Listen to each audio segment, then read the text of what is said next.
사랑하는 성도 여러분, 예전에는 뭐 대가족이다 아니면 핵가족이다 이렇게 쉽게 구분하던 때가 있었다면 이제는 시대가 좀 많이 변하고 바뀌어서 저출산도 있고 혼인도 감소하고 또 이혼하는 그런 가정들도 많이 생기고 고령화되다 보니까 오늘 가족이라는 어떤 구성원 자체가 많이 따라서 변화된 것 같아요. 가족과 떨어져 사는 기러기 아빠들도 계시는가 하면 홀로 사시는 우리 실버 세대 어르신들이 많이 계시기도 하고요. 또 돌아온 싱글도 있어서 돌싱이라고도 하는데 그런 분들도 계신 것 같습니다.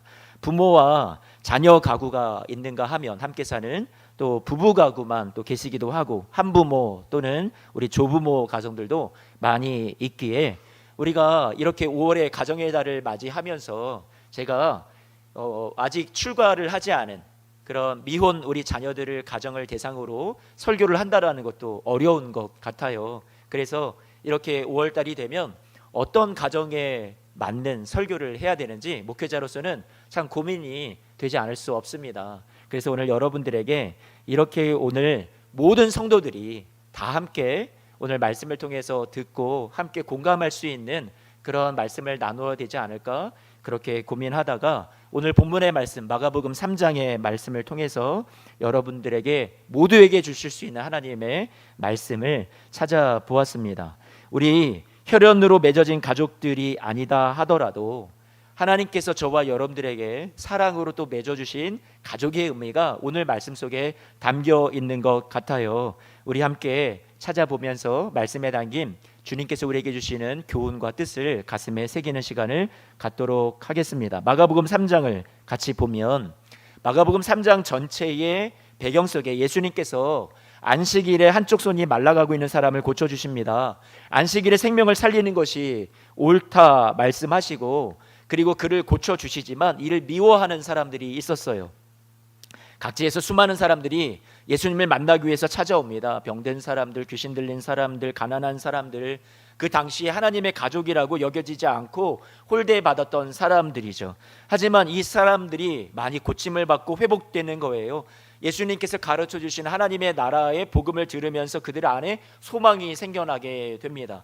예수님은 그들을 물리치지 아니하셨습니다. 그들을 따뜻하게 맞이해 주셨습니다. 하지만 종교 지도자들 같은 사람들은 이들을 가까이 하고 이들을 고쳐주시고 이들을 회복시켜주시는 예수님이 탐탁지가 않습니다. 그래서 오늘 말씀에 율법학자 같은 지도자들은 예수님이 귀신 들렸다라고 얘기를 하는 거예요. 바알셉을 귀신의 왕의 힘을 빌어서 이렇게 사람을 고친다, 이런 악한 소문을 퍼뜨리고 있었습니다. 높은 위치에서 풍요롭게 살던 사람들은 이 예수님이 가까이 하는 사람들이 무리들이 마음에 들지 않은 거예요. 그들은 이들이 생각할 때 당신들은 내 가족 아니야, 우리 가족이라는 울타리 안에서 우리 공동체 안에서 당신들은 열애야, 당신들은 제외야, 소외시키고 배제시켰던 사람들인데 예수님은 이 죄인들을 가까이 하시고 이 가난한 사람들, 그 당시에 사람들 공동체 안에서 따뜻하게 환대받지 못했던 사람들을 예수님께서는 너무나도 사랑하시고 그들의 필요를 채워주시고 그들과 함께 하셨던 예수님의 따뜻한 모습이 전체 복음서 안에 골고루 배어 있다라는 거죠.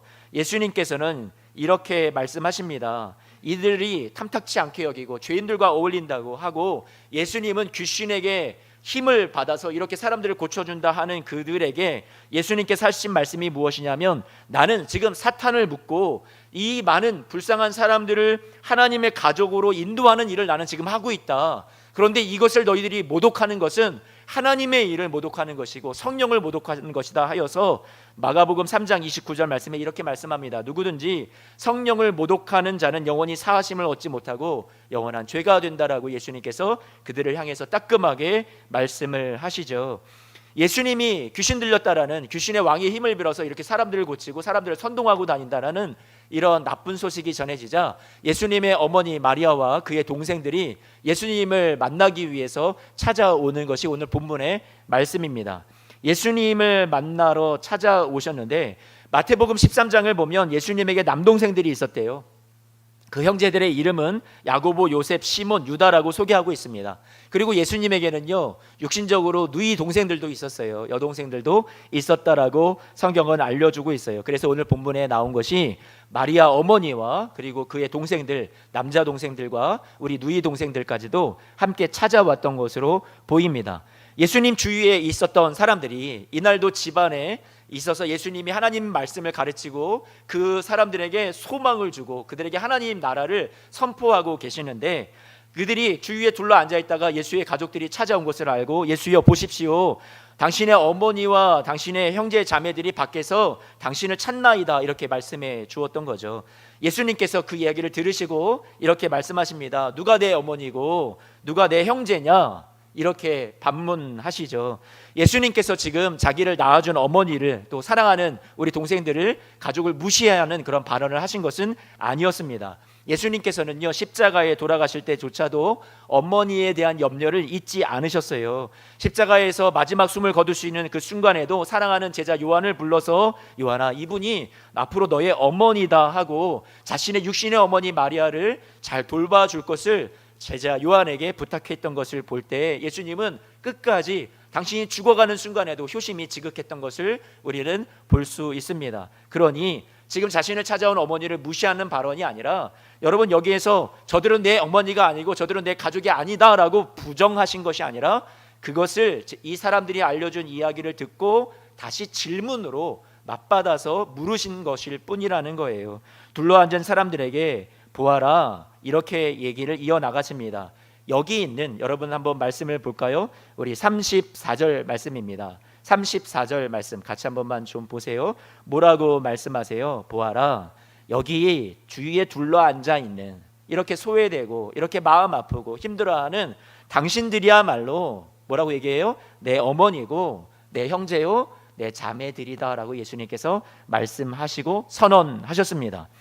주위에 둘러있는 많은 사람들을 가리켜서 자신의 가족이라고 선언하셨던 거예요. 이 사람들 죄임 취급받았던 사람들이에요. 가난했던 사람들이에요. 병들었던 사람들이에요. 소외됐던 사람들입니다. 누구에게 따뜻하게 환대받지 못했던 사람들이었어요. 그런데 예수님께서 혈연을 넘어서 이들을 감싸시고 품어주시고 사랑해주시고, 이들이 여러분들이 바로 제 가족입니다라고 따뜻하게 환대해 주시는 새로운 가족의 개념을 예수님께서 알려주시는 내용이 오늘 본문 말씀의 내용입니다. 예수님께서요, 혈연 아니면 혼인이라는 전통적인 가족의 개념을 뛰어넘어서 하나님 아버지 안에서 이 세상 모든 사람들이 우리 모두가 다 하나가 될 수 있고 가족이 될 수 있습니다라는 것을 알려주시는 말씀이었습니다. 예수님은 꿈이 있으셨어요.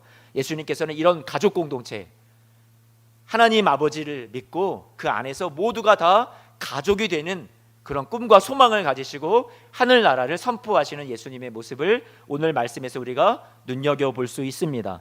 오늘 예수님께서 하신 말씀에서 35절 말씀을 보면 우리가 주목해야 될 두 가지가 있습니다. 첫 번째는 누구든지라는 말이에요. 누구든지.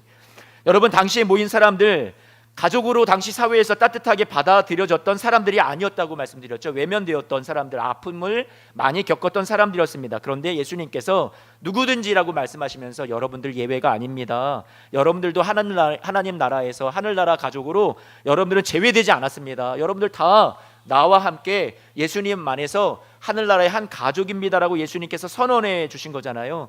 우리가 볼 때 저 사람은 아니야, 우리가 교회 공동체 안에서 저 사람은 우리 안에 하나가 될 수 없어, 우리가 그렇게 아니라고 생각했던 모든 사람들이 예수님 안에서는 다 한 가족이라고 예수님께서 말씀해 주고 계세요. 여러분 가족 안에서도 어느 누구도 예외가 없습니다. 예수 그리스도 안에서 여러분 사랑하는 모든 자녀도, 여러분의 남편도 아내도, 여러분 주위의 모든 이웃도 여러분과 함께 한 가족이 될 수 있다라는 것을 예수님께서 지금 말씀해 주고 계세요. 꼭 피를 나눠야만 가족이 아니다라고 말씀해 주시죠. 갈라디아서 말씀을 보면 이렇게 가족의 개념에 대해서 예수 그리스도 안에서 이렇게 설명해 주고 있습니다. 갈라디아서 3장 26절에서 28절까지 말씀인데요, 여러분 제가 읽어드릴게요. 너희가 다 믿음으로 말미암아 그리스도 예수 안에서 하나님의 아들이 되었으니 누구든지 그리스도와 합하기 위하여 세례를 받은 자는 그리스도로 옷 입었느니라. 너희는 유대인이나 헬라인이나 종이나 자유인이나 남자나 여자나 다 그리스도 예수 안에서 뭐라고요? 하나이니라 라고 말씀해 주고 있어요. 우리는 다 그리스도 예수 안에서 한 아들이 되었대요. 26절에. 그리고 28절 말씀에는 그리스도 안에서 우리가 다 모두가 하나가 되었대요. 한 가족으로 부르심을 받았다고 하나님의 말씀이 저와 여러분들에게 알려주고 있습니다. 어떤 민족, 신분, 성별, 어떤 차이, 배경 상관없이 모두 다 예수 그리스도 안에서 우리는 한 아들로 가족으로 부름받았다고, 하나가 되었다라고 성경은 우리에게 가르쳐주고 있어요. 35절 마가복음 3장 35절 말씀, 두 번째 우리가 주목해 볼 것은 이거죠. 하늘에 계신 내 아버지 뜻대로 하는 자, 그러한 사람들이 예수님이 가족이라고 얘기를 하셨다라는 거예요. 이것은 쉽게 말하면 같은 아버지 하나님, 하늘에 계신 내 아버지, 같은 아버지 하나님을 모시고 살아가는 신앙 공동체를 예수님께서 말씀해 주고 계시는 거예요. 아버지의 뜻을 배우고 깨달아서 그렇게 살기로 다짐하는 믿음의 사람들이 모두가 다 하나님의 가족이라고 말씀해 주시는 거죠. 아버지의 뜻이 들어오는 거예요. 아버지와 같은 생각을 갖는 거예요. 가치관이 변화되는 거예요. 그런 사람들이 모여서 함께 하나가 되는 가족 공동체를 신앙 공동체라고 할 수 있고, 예수님께서 꿈꾸셨던 그런 하나님의 가족 공동체라고 말씀드릴 수 있겠습니다. 그런데 이 35절 말씀을 우리가 보면서 우리가 이것을 어떤 조건문처럼 생각하여서 하나님의 뜻대로 행하는 자라야만 내 가족이다, 예수님께서 말씀하신 것은 아니라고 여러분들에게 말씀드리고 싶습니다. 예수님께서 선포하신 거예요. 여러분, 이미 선언하셨어요. 아직 그렇지 못한 사람들이 이 안에, 이 집안에 다 부지기수였어요. 그런데 예수님께서 이들은 연약한 자들이에요. 죄인 취급받았던 사람들이에요. 아직 주님을 위해서 자신들이 어떤 행위나 어떤 열심이나 무엇을 통해서 하나님을 더욱더 기쁘시게 해드렸던 일들이 아직까지는 없었던 턱없이 부족한 사람들이었어요. 하지만 예수님께서 이들이 보아라, 당신들이 내 어머니고 내 형제고 내 자매입니다라고 가족으로 이미 선언하셨고 맞이해 주셨다라는 거예요. 하나님 나라 가족이 되어서 앞으로 하나님의 뜻을 행할 사람들이 내 가족들이 될 것이라고 예수님께서 소망을 가지시고 그들을 축복하시고 격려하시면서 말씀하셨던 것이죠. 사랑하는 성도 여러분, 우리 주위에도 우리가 보기에 아직 공사 중인 분들이 많이 계시죠. 아직 멀었다고 생각되는 분들이 있을 수 있습니다. 내 스스로도 그렇고요. 나는 부족하다고 생각될 수도 있어요. 내가 부족한 아빠고 부족한 엄마일 수 있어요. 부족한 자녀고 부족한 부모일 수 있어요. 우리가 교회 안에서 성도들 간에 내가 부족한 성도일 수 있어요. 그리스도인이라고 하지만 그리스도인이라는 이름이 내게 어울리지 않는다고 생각이 될 만큼 한없이 주님 앞에 부족하여서 고개를 떨구는 우리 자신의 모습일 수도 있어요. 그런데 주님께서 뭐라고 선언하시냐면, 너희가 바로 내 가족이야. 너희가 내 어머니고 너희가 내 사랑하는 형제 자매라고 이미 선언하셨다라는 것을, 여러분 이것을 위로 삼고 소망을 삼으시기를 주님의 이름으로 부탁을 드립니다. 주님께서는요, 앞으로 이 땅에 세워질 교회를 염두에 두시고 지금 이 말씀을 하셨던 거예요. 여러분들이 다 내 어머니고 내 가족이다라고 선포하셨던 거죠. 교회를 통해서 앞으로 하나님의 뜻을 이 땅 가운데 행하는 그런 사랑의 공동체를 이루어가고 그 교회를 통해서 세상이 변화되고 바뀌어갈 것을, 예수님께서는 천국으로 만들어갈 것을 꿈꾸셨기 때문에 이렇게 말씀해 주셨던 거예요. 사도 바울이 성도들에게 이렇게 말합니다. 오늘날 내가 여러분을 낳았습니다. 사랑하는 성도들이 자신의 자녀라고 생각을 했어요. 사도 바울도. 그리고 사도 바울은 육신의 아들은 없었지만 사랑하는 디모데를 가리켜서 디모데전서 1장 말씀을 보면 믿음 안에서 참 아들 된 디모데에게 내가 편지한다라고 얘기를 하고 있어요.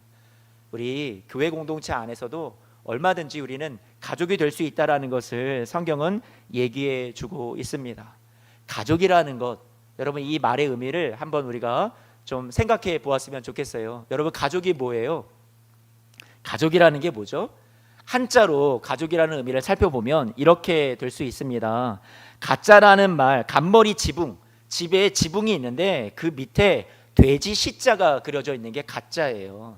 그러니까 다시 말하면 이 집 머리 지붕 아래에 돼지들이 있는 것이 집 가짜이다, 이렇게 한자는 표현을 하고 있습니다. 한자가 처음 만들어질 때 옛날 가옥 구조에서 유래되었다라는 그런 설이 있어요. 사람이 사는 집 아래에 돼지를 키웠다고. 지금 우리가 제주도에 가면 화장실 밑에 돼지를 기르던 어떤 그런 풍속이 있었던 것이 근래까지 있었잖아요. 그래서 이렇게 이야기를 하는 거죠. 옛날에 이 한자 학자였던 진태하 교수는 뱀과 돼지가 상극이라고 해요. 그래서 돼지가 뱀을 잘 잡아먹고 또 뱀도 이 돼지나 돼지의 오물 냄새가 나면 그곳에 얼씬도 하지 않았다고 하죠. 그래서 이 한자에 이렇게 돼지가 밑에 있는 모습이 그려졌다라고 주장하기도 합니다. 또 다른 설은 돼지가 다산과 풍요의 상징이라서 우리 집집마다 이렇게 자녀들 많이 낳고 풍요롭고 화목하게 행복하게 잘 살라는 의미에서 이 집가자에 돼지가 있다라고 이렇게 이야기를 하는 설도 있습니다.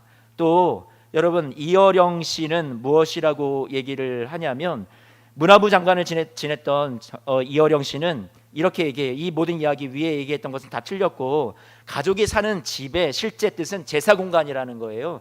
그래서 집마다 다 조상을 제사하는 사당이 있었는데, 그래서 돼지 머리를 상위에 올려놓고 조상들에게 제사를 지내던 곳이라는 의미에서 집가자가 이렇게 돼지가 들어있고 거기서 집이라는 개념이 나왔다라고 이어령 씨는 설명하기도 합니다. 무엇이 맞을까? 그것을 여러분들이 무엇이 옳을지는 선택을 한번 해보시기를 바라고요. 미리암 웹스터 사전을 찾아보니까 영어로는 가족을 패밀리라고 하잖아요. 그런데 이 패밀리라는 의미는 라틴어 파밀리아라는 말에서 나왔다고 해요. 그런데 여기에서 이 파밀리아라는 말은 한 지붕 아래에서 생활하는 모든 집안의 구성원들, 여기에는 하인들까지도 포함이 된다고 해요. 제가 사전을 찾아보니까 그렇게 설명을 하고 있더라고요. 가족이라는 개념 안에 혈연 관계만 있는 사람들을 가족이라고 포함하지 않고, 혈연이 아니더라도 집에서 일하는 하인들까지도 다 가족으로 포함했다라고 하는 거예요.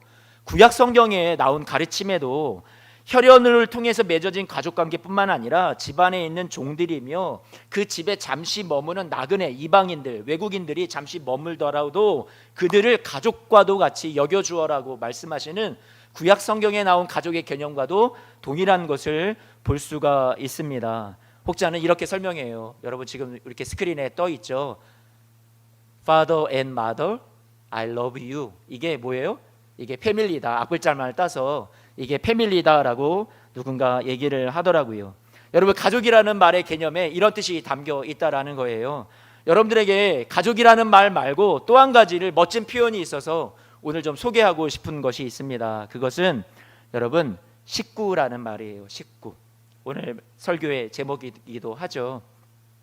한국 사회는 참 정겹고 그리고 따뜻한 인사말이 있습니다. 그게 여러분 뭐예요? 옆 사람에게 한 번만 좀 물어볼까요? 밥 먹었습니까? 식사하셨습니까? 네, 전쟁을 많이 겪고 고난을 많이 겪어온 민족이기 때문에 이런 인사말이 생겨났던 걸까요? 한 끼 밥 잘 챙겨 먹었냐고 묻는 것이 상대를 생각해주고 또 배려해주는, 안부를 물어주는 따뜻한 인사말이 되었습니다. 음식 문화와 한국 사회는 매우 깊은 연관이 있는 것 같아요. 밥맛이 없다고 하기도 하죠.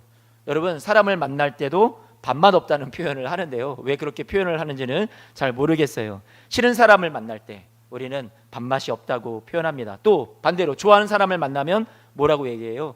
밥 같이 먹고 싶다. 언제 한번 시간 내 우리 밥을 꼭 먹자 약속을 하게 되죠. 저와 제 아내는 처음 만나서 떡볶이를 먹었었습니다. 떡볶이를 먹는 사이가 이제는 한솥밥을 먹는 식구가 되었던 거예요. 밥을 먹고 식사를 나누고 교제하는 가운데 서로에 대한 사랑이 싹트고 정이 싹트고 서로 존중해주고 배려해주는 그러한 문화가 이 땅 가운데 있다라는 거죠. 우리가 식구라는 표현, 이 식구라는 한자에는 여러분 이 먹는 식자와 입구자를 쓰잖아요. 같이 밥을 먹는 사람들을 의미하는 거예요. 밥상 공동체, 한솥밥을 먹는 훈훈한 따뜻한 공동체를 가리켜서 식구라고 말씀드릴 수 있을 것 같습니다. 영어로는 여러분 컴퍼니라는 회사라는 그런 말이 있는데 이것도 어떤 표현이냐면 함께 빵을 뗀다라는 거예요. 함께 빵을 먹는 그런 가족들을, 식구를 우리가 회사 동료라고 말씀드릴 수 있을 것 같습니다. 이렇게 우리 골고루 단어 안에도 이렇게 따뜻함이 내포되어 있어요. 사랑이 묻어져 있다라는 거예요. 식구는 함께 밥을 먹으면서 정을 나누고 코이노니아하고 교제하는 것, 그 안에 큰 사랑이 싹트게 된다라는 것을 우리에게 가르쳐 주는 것 같습니다. 우리네 식탁 문화에 따뜻함이 있고 온기가 있어요. 추운 겨울에 제가 밖에 나가서 늦게 들어오면 저희 어머니가 항상 저 방구석에, 옛날에 이게 집집마다 아궁이에 불을 떼면 어떻게 됐어요? 새카맣게 탄 이 아랫목 자리가 있잖아요. 거기서 요를 깔고 거기에서 스텐으로 되어 있는 그 밥그릇에 어머니가 그 아랫목 제일 따뜻한 데다가 이렇게 집어 넣어놨던 밥을 꺼내어서 그 들면 막 손이 뜨끈뜨끈해요. 손으로 잘 잡을 수 없을 만큼 그것을 쫙 꺼내가지고 집 나갔다 늦게 들어온 아들 또 챙겨주겠다고 따뜻한 밥을 차려주셨던 생각이 나는데요. 이렇게 밥상 문화 안에는 온기가 있다라는 거예요. 사랑이 있었다라는 거죠. 사랑하는 성도 여러분, 오늘 예수님께서 하신 말씀, 혈연을 뛰어넘어서 하나님 아버지를 모시고 함께 신앙생활하는 가족의 개념을 다시 새롭게 알려주십니다. 오늘 다시 이 가족의 개념을 여러분들에게 표현하자면 식구에 가깝다는 생각을 하게 돼요. 다른 여러 가족의 표현들이 단어가 많이 있지만 식구라는 말이 지금 이 예수님께서 하늘나라 새로운 가족으로 우리에게 알려주시는 이 표현 속에 식구라는 것이 가장 어울리지 않을까 그렇게 생각을 하게 됩니다. 교회 공동체가 여러분 한 식구예요. 혈연을 떠나서 우리가 이곳에 함께 모인 여러분들이 다 하나의 공동체로 한 가족으로 여러분의 어머니로 여러분의 형제로 자매로 불러주신 우리의 가족이심을 여러분들이 믿으시기를 주님의 이름으로 부탁을 드립니다. 현재 저는요 저의 가족들을 사랑해요. 가족들을 사랑하지만 혈연을 우리가 맺고 있어서 혼인관계를 맺고 있어서 그래서 가족으로 사랑하기도 하지만 식구의 의미로도 더 많이 사랑을 합니다. 단지 법적으로 부부가 되었기 때문에 아니면 우리가 혈연으로 관계로 자식을 낳았기 때문에 사랑한다라기보다 함께 시간을 많이 보내고 함께 식사의 교제를 하고 기쁨도 아픔도 함께 많이 나누면서 같이 지내왔던 시간들이 계속 차곡차곡 쌓였기 때문에 그 안에 그 정이 사랑이 되고 그것이 가슴에 가득 채워졌기 때문에 그렇게 밥상 공동체를 이루고 함께 많은 정을 나누었기 때문에 식구라서 사랑하게 되는 것이 더 많이 제 안에 있다라고 여러분들에게 말씀드리고 싶어요. 식구가 어찌 보면 성경적으로 더 좋은 공동체의 모습을 우리에게 보여준다라고 말씀드릴 수 있을 것 같습니다. 우리 교회가 이런 교회가 되었으면 좋겠어요. 여러분 어떤 교회예요? 옆에 다시 한번 볼까요? 무슨 교회예요? 가족 같은 교회. 그리고 여러분의 가정은 교회다운 그런 가정이 되었으면 좋겠습니다. 오후 예배를 통해서 목장 사역을 계속하면서 우리 교회에 이런 코이노니아가 이루어지고 서로 다 가족입니다. 우리가 함께 교회에 나와서 얼굴도 서로 제대로 못 보고 마주치지도 못하고 서로 대화 한번 나누지 못하고 헤어지는 이것이 너무나도 안타까워서 우리가 목장 체제로 주일 점심시간을 이용해서 우리가 저 친교실, 식당이 아니라 친교실이에요. 교제를 나누는 곳이에요. 밥만 먹고 가는 데가 아니라 사랑의 교제를 나누는 곳이라고 해서 친교실로 명명을 하고 있는데 여러분 우리가 그곳에 모여서 함께 교제를 나누려고 하는데 코로나19가 우리의 발목을 지금 붙잡고 있어요. 그래서 안타깝습니다. 여러분들과 이렇게 코로나19 가운데 우리가 2부, 3부 예배를 드리는데 예배가 끝마치면 다 뿔뿔이 흩어지니까 제가 지난주에도 마음이 되게 허전하더라고요. 공허하더라고요. 분명히 함께 모여서 이제 예배를 드려서 얼굴을 뵙고 우리가 함께 인사하는 건 너무나도 좋았는데 끝난 다음에 여러분들 다 뿔뿔이 흩어지니까 더 교제 나누지 못하니까 마음이 그렇게 착잡하고 허전하고 공허하지 않을 수가 없었어요. 우리 예수수망교회 여러분 안에 목장 공동체에 대한 소망이 비전이 사라지지 않았으면 좋겠고요. 희미해지지 않았으면 좋겠어요. 여러분 같이 한번 다시 우리가 꿈꾸고 소망했으면 좋겠고요. 빨리 코로나19가 종식이 되어서 함께 다시 모여서 식사에 교제하고 식구 공동체, 밥상 공동체가 되어서 서로의 아픔도 나누고 기쁨도 나누고 기도 제목도 나누고 서로를 위해서 기도해주고 정말로 하나된 가족을 우리가 경험할 수 있는 예수소망교회 되시기를 주님의 이름으로 축원합니다. 우리가 이렇게 되었으면 좋겠어요. 혈연을 넘어서 믿음으로 맺어진 나와 함께 인생을 격려해주고 축복해주며 살아가는 그런 우리 믿음의 식구들 우리가 같이 그렇게 되었으면 좋겠다라는 거예요. 서로 의지하고 돕고 살아가는 우리 믿음의 가족들이 이제 목장 식구들이 여러분에게 하나님이 주신 선물이 될 거예요. 하나님이 여러분에게 주신 새로운 영적인 가족이 될 거예요. 우리 사랑하는 성도 여러분, 가정에서 혼자 지내시는 분들이 계시죠. 또 사랑하는 가족들이 멀리 떨어져 살면서 함께 자주 모이지 못하시는 분들이 또 계시죠. 그런 모든 분들에게 제가 많이 미안한 마음이 있습니다. 교회가 이렇게 가정을 중심으로 해서 가정의 예배를 또 중요시하고 이렇게 나갈 때 여러분 가정마다 그렇게 하고 싶어도 하지 못하는 분들이 계셔서 안타깝지만 교회 안에서 여러분들이 그 믿음의 식구들과 함께 더 많은 사랑과 교제를 나누면서 그 모든 것을 위로받고 격려받으면서 힘을 내셨으면 좋겠고요.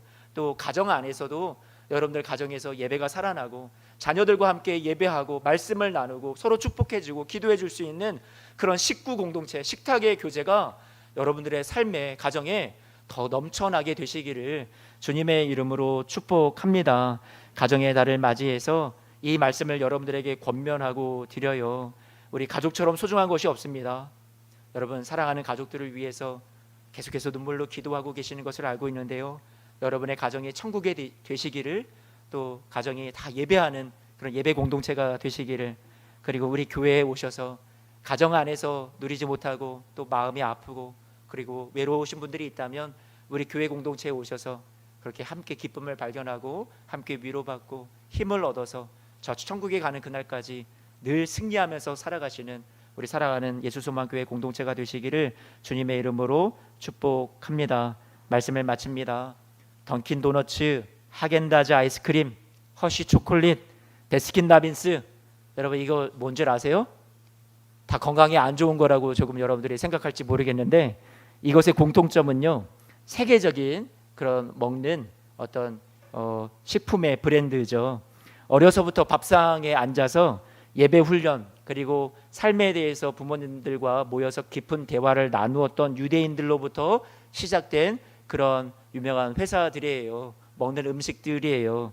여기에서 유대인의 밥상에서는 서로 함께 모여서 부모와 대화하고 식후에 계속해서 신앙적인 이야기, 함께 하나님을 말씀을 나누고 서로 격려하고 소통하는 그런 밥상 공동체에서 이들이 함께 모여서 항상 식사하고 나누다 보니까 이후에 좀 더 먹을 좀 맛있는 것이 없을까 연구하다가 이런 음식들이 나온 거고 이런 브랜드화가 되어서 세계적으로 퍼지게 되었다라고 하죠. 유대인들은 일주일에 한 번 금요일이 되면 가족과 멀리 떨어져 지내던 모든 사람들도 다 이 안식일을 지키기 위해서 가족들이 집으로 다 모인다고 하죠. 학생들도 모이고 군인들도 다 모인다고 해요. 사정이 있어서 못 모이는 사람들은 전화라도 걸어서 꼭 가족들과 함께 소통하고 함께 교제할 수 있는 시간을 꼭 마련한다고 하죠. 그래서 저녁이 되면 밥상머리에 앉아서 함께 예배를 드리는 거예요. 그리고 함께 식사를 하면서 만찬을 즐기는 거죠.